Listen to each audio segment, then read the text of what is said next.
P T I رہنماؤں کا کہنا ہے کہ کوئی بھی فوج عوام کی حمایت کے بغیر آگے نہیں بڑھ سکتی۔ شبلی فراز نے دعویٰ کیا کہ بانی نے آرمی چیف کو خط بھی اسی لیے لکھا کہ وہ ملکی حالات پر پریشان ہیں۔ علی امین گنڈاپور نے بتایا کہ جنرل عاصم منیر سے ملاقات میں انہوں نے واضح کیا کہ ملک کی ترقی کے لیے سب کو آن بورڈ ہونا ہوگا۔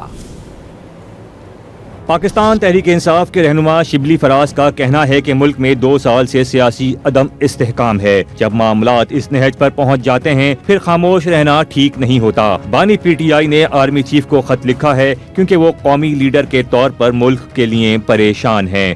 خان صاحب نے جو لکھا ہے وہ پریشان ہے، ایز اے نیشنل لیڈر، سب سے بڑی پارٹی کے سربراہ ہونے کے ناطے ان کو فکر ہے ملک کی، اور ان کو فکر ہے ہر اس منفی ڈیولپمنٹ کی جو کہ اس ملک میں ہو رہی ہے۔ تو بنیادی طور پہ یہ انہوں نے پورا ایک جائزہ دیا ہے جو بھی ملک میں صورتحال ہے اس وقت، اور بحیثیت لیڈر انہوں نے اس کا اظہار کیا ہے۔